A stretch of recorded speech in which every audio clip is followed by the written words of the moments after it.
दोस्तों, एक लड़की होती है जिसने 6 क्लास में एडमिशन लिया होता है और वो जब पढ़ने जाया करती है तो एक दिन उसके घर वाले आपस में ही बात कर रहे थे, उसके माता पिता, कि आज उसको स्कूल मत भेजना। आज जो कबाड़ी बाजार है उसमें किसी लड़की की नथ उतराई है। जब वो लड़की अपने माता पिता की बात इतना सुनती है तो वो सोचती है कि आखिरकार ऐसा क्या होता है नथ उतराई में जो मेरे माता पिता वहां जाने से मना कर रहे हैं। उसकी माँ उस लड़की को भेजती नहीं है स्कूल और उसके बाद में कहती है कि तुम घर पे ही आज रहो। वो लड़की के अंदर भी जानने की एक इच्छा थी कि आखिरकार नथ उतराई होती क्या है, और वो खेलते खेलते काफी दूर निकल जाती, वहां पहुंच जाती और देखती है कि वो जो कबाड़ी बाजार होता है वो बहुत ज्यादा सजा हुआ होता है। वहां पर बहुत ढोल नगाड़े बज रहे होते हैं। उस समय डीजे वगैरह होते नहीं थे, ढोलक बज रही होती है। और एक लड़की थी जो कि बंगालन लड़की थी और उसको दुल्हन की तरह सजा के रख रखा था। उसे जब वो देखती है तो उसे वहीं के आसपास किसी के मुंह से सुन लेती है कि आज बिंदिया की नथ उतराई है। जब वो बिंदिया नाम सुनती है उसके बाद में थोड़ी देर देखती है और वापस चुपचाप घर पे चली आती है। लेकिन उसे नहीं समझ में आता है कि आखिरकार नथ उतराई क्या होती है, क्योंकि उस समय उसकी उम्र कम थी।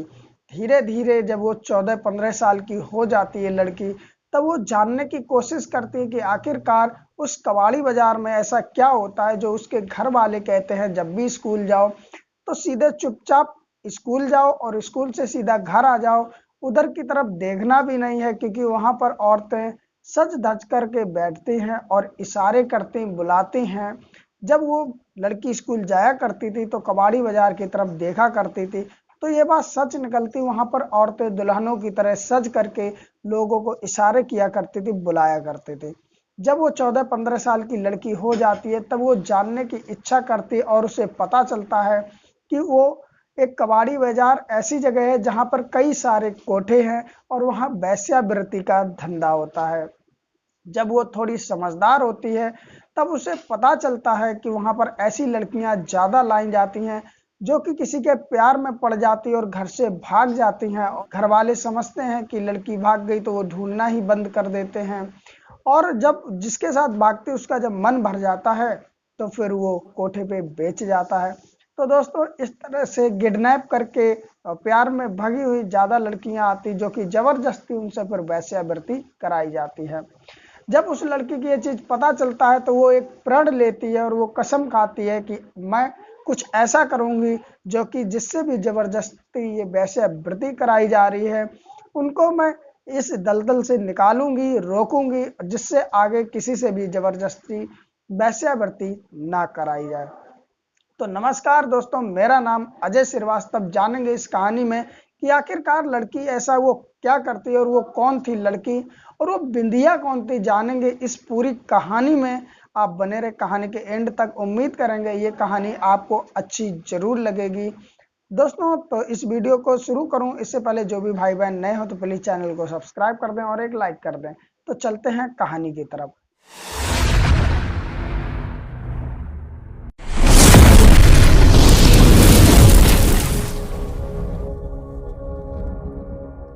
ये कहानी शुरू होती है आज से कई साल पहले, 1975 के आसपास से। एक परिवार होता है जो कि ये कहानी शुरू होती है उत्तर प्रदेश के मेरठ में, और मेरठ के अंतर्गत एक जगह पड़ती है, वहीं पर एक ब्रह्मपुरी करके उसमें एक परिवार रहता है। और उस परिवार में एक लड़की होती है जिसकी एडमिशन अभी अभी 6 क्लास स्कूल में हुआ होता है। अब उसको जब जाना होता है अपने घर से, ब्रह्मपुरी से स्कूल जाना होता है, तो बीच में एक मार्केट पड़ती कबाड़ी बाजार नाम से, जो कि मेरठ की मशहूर मार्केट है वो।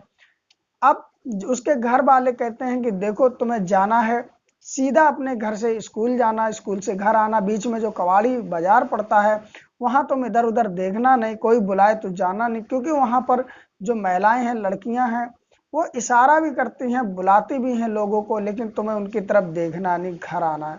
जब इतनी बात उससे कह दी जाती है तो उसको ये समझ में नहीं आता कि आखिरकार वहाँ ऐसा क्या होता है। तो उसे भी जानने की इच्छा होती है। जब वो जाती है तो वो देखती है कि बहुत सी लड़कियां महिलाएं हैं जो कि सज धज कर दुल्हन की तरह बैठी हैं और लोगों को बुला रही हैं।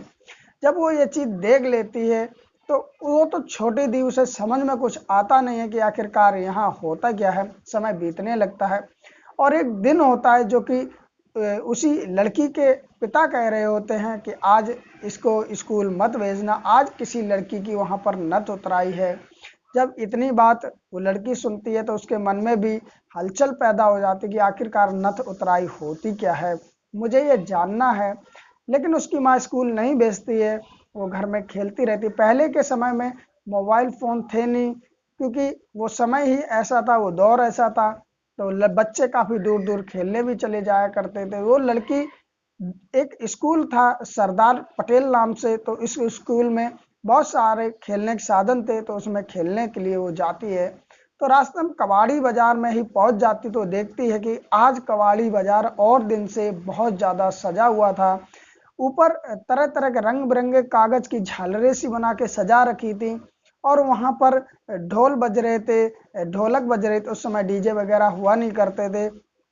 इस तरह की बहुत ज़्यादा सजावट थी और वहाँ पर पूरा बाजार लोगों से भरा हुआ था। दरअसल वहाँ पर एक बंगाली लड़की थी जिसका नाम था बिंदिया। उसकी आज नत उतराई थी। नत उतराई मैं बता दूं आपको कि कुछ ऐसा सिस्टम हुआ करता था उस जमाने का, जो भी वैश्यावृत्ति का धंधा करते हैं तो जो धंधे में उतर चुकी होती हैं उनकी नत उतराई हो चुकी होती है। यानी कि जो धंधे में नहीं आती है तो वो लड़की एक रिंग टाइप की नाक में नथ पहन के रखती थी। तो उसको देख करके लोग समझ जाते थे कि अभी ये वैश्यावृत्ति में आई नहीं। यानी कि एक तरह से कह सकते हैं कि बहुत अच्छा सिस्टम था पहले, जो कि एक पहचान बन जाती थी लड़कियों की। जैसे कि जो वैश्यावृत्ति कोठों पर लोग जाया करते थे, वहां पर जब लड़कियों को देखते जो नथ पहने होता था तो वो समझ जाता था देख के कि अभी ये वैश्यावृत्ति धंधे में आई नहीं है। और उसको कोई मांग भी नहीं सकता था, क्योंकि उसको अभी तक वैश्यावृत्ति में उतारा ही नहीं गया, तो कोई नहीं मांगता था इस काम के लिए। इसलिए बहुत अच्छी ये उस समय की पहचान थी। अब के समय में तो पहचान में ही नहीं मिलता है कि कौन लड़की कौन औरत वैश्यावृत्ति में है या कौन नहीं। तो दोस्तों उस तरह का हिसाब चलता तो समय। और बिंदिया की भी आज नत उतराई थी। तो एक समय फिर वो आता जब लड़कियों को तैयार करके सजा दजा के बैठा दिया जाता है और बड़े बड़े जो सेठ होते थे, बड़े बड़े लोग होते थे, वो आते थे और उसको बोली लगाते। जो सबसे ज्यादा बोली लगाएगा वो लड़की उसी की हो जाती थी और वो एक रात उसके साथ जो चाहे वो कर सकता था, क्योंकि उस रात वो लड़की उसी की होती थी और उसी रात उसकी नथ उतारी जाती थी। उसके बाद में उससे वो चाहे रात भर चाहे संबंध बनाए या जितनी इच्छा हो जो कर सकता वो कर सकता उस रात। इस तरह की नत उतराई होती थी और बिंदिया की भी आज नत उतराई होती। तो वो लड़की देखती है कि एक लड़की दुल्हन की तरह सजी हुई बीच में बैठी है और चारों तरफ सेठ लोग बैठे हैं और वहीं पर ढोल बज रहे हैं, नगाड़े बज रहे हैं, मजीरे बज रहे हैं। जब वो देखती तो उसको समझ में नहीं आता कि आखिरकार ये हो क्या रहा है। तो वहीं के पास में कोई व्यक्ति बोलता है कि आज बिंदिया की नथ उतराई है, तो वो सुनती है इतनी बात कि बिंदिया की नथ उतराई है, तो उसे ज्यादा कुछ समझ में आता नहीं और वहां से वो फिर चली जाती है। अब धीरे धीरे समय गुजरने लगता है और धीरे धीरे वो लड़की बड़ी होने लगती है। उसके बाद में लगभग जब 14-15 साल की उम्र हो जाती है तो उसको ये जानना होता है कि आखिरकार वहाँ होता क्या है। तो उसे 15 साल की उम्र के आसपास समझ में आ जाता है कि कबाड़ी बाजार में ये कई सारे कोठे हैं और वहाँ पर वैश्याएं वैश्यावृत्ति करती हैं, लोगों को इशारे करती हैं, बुलाती हैं, दुल्हन की तरह सजती हैं। जब ये वो जान जाती है तो और समय गुजरता है। फिर वो ये पता लगाती है कि यहाँ किस तरह की लड़कियां महिलाएं वैश्यावृत्ति करती हैं। तो पता चल जाता है यहाँ पर जबरदस्ती लाई हुई लड़कियां ज्यादा होती हैं, जो प्रेम के चक्कर में अपने घर से भाग आती हैं। जो लड़कों का मन भर जाता तो यहाँ पर बेच जाते वो लड़कियां होती हैं। और कई लड़कियां ऐसी होती हैं जिनको किडनैप करके लाया जाता है।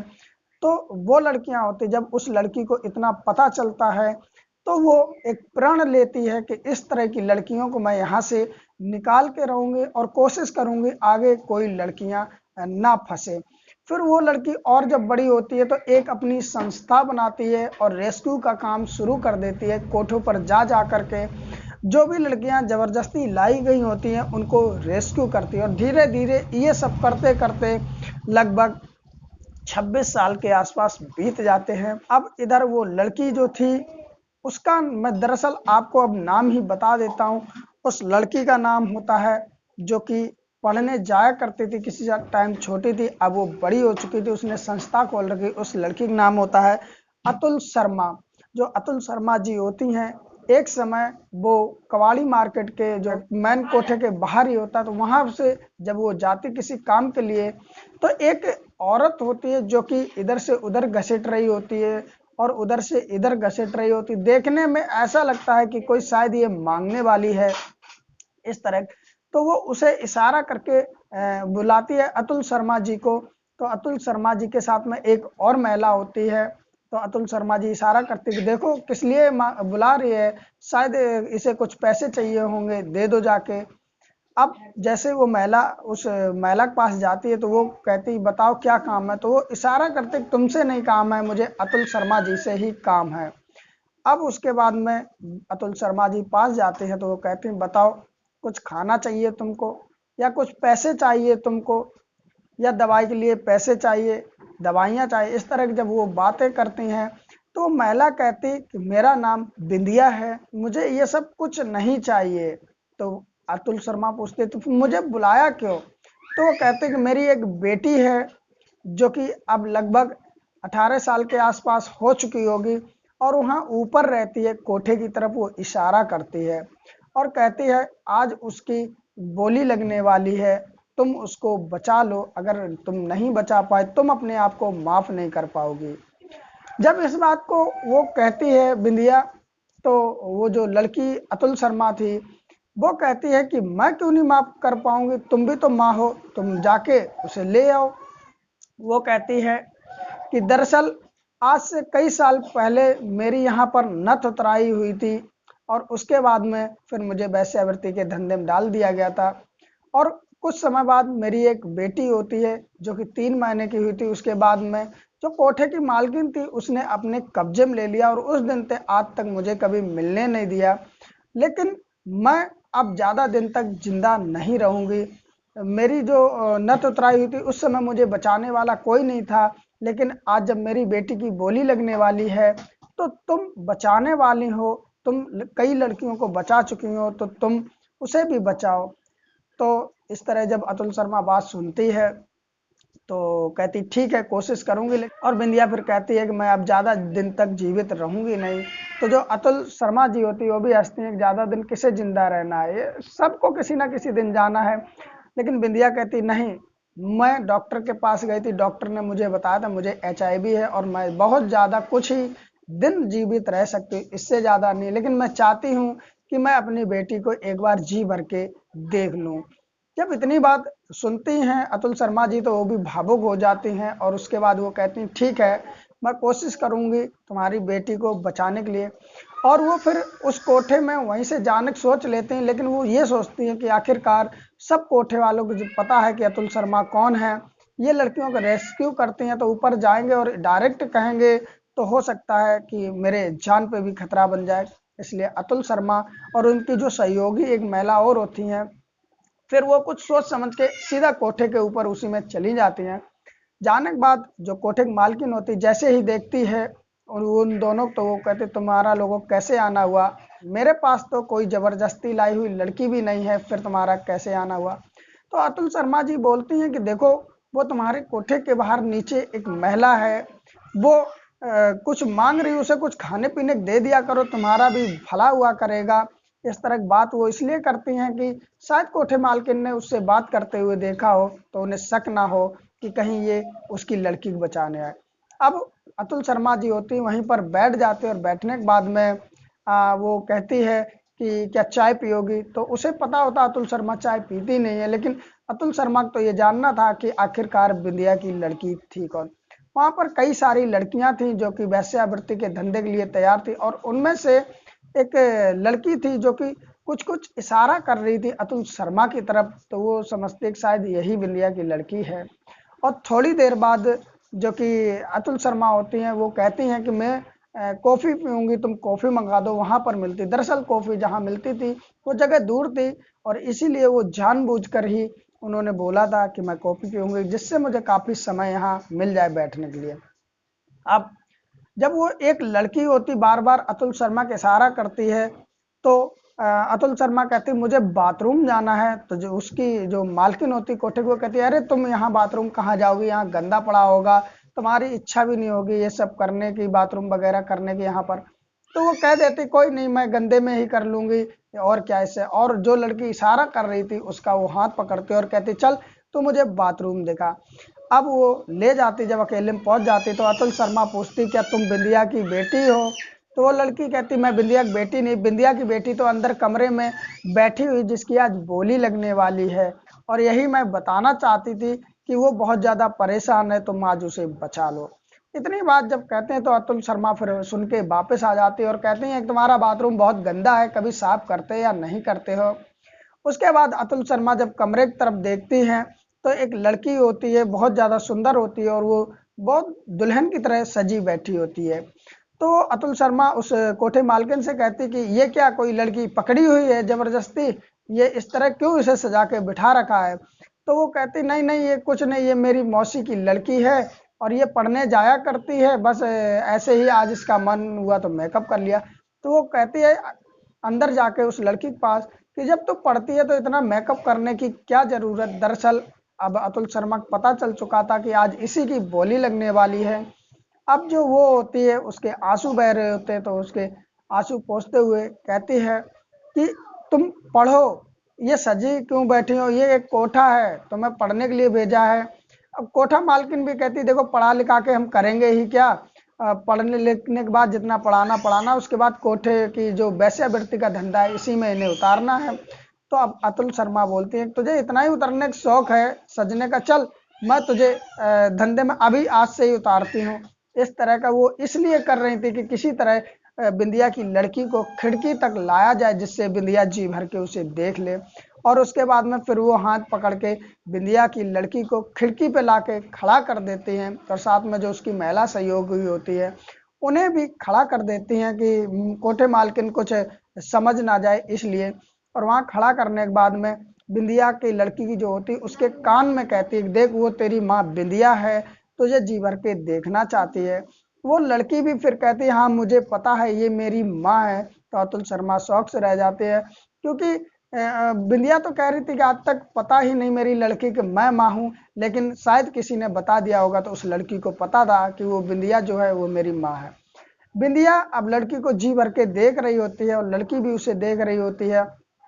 अब लड़की कहती है कि मुझे एक बार अपनी माँ से मिलना है। जब इतनी बात वो लड़की कह देती है तो अतुल शर्मा जो होती हैं उन्हें बिंदिया की बात याद आ जाती है कि मैं ज़्यादा समय तक जीवित रह नहीं पाऊंगी, इसलिए मैं अपनी लड़की के एक बार जी भर के देखना चाहती हूँ। जब वो समझ जाते हैं कि ये लड़की जो है वो अपनी माँ से मिलना चाहती है, तो उसके बाद में फिर कोठे मालकिन से वो बिंदिया जी कहती हैं ये सच में तुम्हारी मौसी की लड़की है? तो वो कहते हैं हाँ ये हमारी मौसी की लड़की है।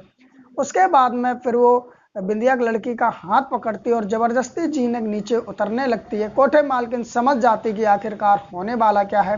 ये कईयों लड़कियों को कोठे में से निकाल करके उन्हें एक नई जिंदगी दी है, रेस्क्यू किया है, और शायद आज बिंदिया की लड़की को भी इसीलिए ले जा रहे। पीछे तो कोठे मालकिन जो होती है उसे पकड़ने की कोशिश करती है, लेकिन अतुल शर्मा जी धक्का देते हुए बिंदिया की लड़की को बिंदिया के पास ले आती हैं, और जैसे ही लाते हैं तो बिंदिया की लड़की अपनी माँ के ऊपर चिपट कर रोने लगती है। अफसोस ये था कि शायद बिंदिया उस समय तक अब जीवित नहीं थी, यानी कि बिंदिया ने अपनी लड़की को जी भर के देखा जो कि एक खिड़की थी वहां पर, और शायद उसके बाद में वो इस दुनिया से चली गई थी। अब बिंदिया की लड़की उससे लिपट करके रो रही थी, लेकिन बिंदिया अब दुनिया में नहीं रही थी। समय धीरे धीरे बढ़ रहा था, और जो कोठक मालकिन होती हैं वो बुरा भला अतुल शर्मा जी को भी बोल रही थी। उन अतुल शर्मा के अब तक 3 बच्चे थे, उनमें से लड़की भी थी उनके पास में। वो उनकी लड़कियों के लिए भी गलत बोल रही कि मैं तुम्हारी लड़की से ये कराऊंगी वो करा, लेकिन अतुल शर्मा जी किसी की बात नहीं सुनती और बिंदिया की लड़की को सीधा हाथ पकड़ के ले जाती हैं पुलिस स्टेशन, और जो लिखा पड़ी होती है वो उस तरह अपना कराती हैं। जो पुलिस के जो भी लिखा पढ़ी होती है उसको कराने के बाद में बिंदिया की लड़की को उस कोठे से आज़ाद कर देती और नारी निकेतन भेज देती, एक नई जिंदगी दे देती है दोस्तों। ये सारी जब कहानी अतुल शर्मा जी अपने आप अपनी मुँहज़बानी बताते हैं दोस्तों, तो वो भी बताते बताते भावुक हो जाती हैं और वो बताते हैं कि अब तक करीबन 535 लड़कियां ऐसी हैं जिनको हमने कोठों से निकाल करके रेस्क्यू किया है और उनको एक नई जिंदगी दी है। आज के समय में ऐसी महिलाएं अगर हर कोई हो जाए तो ऐसे काम ही होने बंद हो जाए। उन्होंने जो काम किया बहुत साहस का किया, तो अतुल शर्मा जी के चरणों में मेरा प्रणाम है दोस्तों। ये रही एक सच्ची कहानी, और जो भी आप लोगों को इस कहानी को लेकर के राय हो तो प्लीज़ अपनी राय जरूर कमेंट में दें। और एक बात बताना चाहता हूँ कि किसी टाइम पर जो कबाड़ी मार्केट था एक मनोरंजन का साधन हुआ करता था, वहां पर बस नाच गाने वगैरह हुआ करते थे लोगों को लुभाने के लिए, क्योंकि उस समय मनोरंजन के और कोई साधन थे नहीं। लेकिन समय के साथ लोगों ने इसे वेश्यावृत्ति में बदल दिया और वो अब एक कोठे बन गए वहां पर। तो दोस्तों आज की ये रही कहानी अच्छी लगी हो तो एक लाइक कर दें और चैनल को भी सब्सक्राइब कर दें, जिससे मेरा भी हौसला बढ़ता रहे। और दोस्तों फिर मिलते हैं किसी और कहानी के साथ, तब तक के लिए नमस्कार।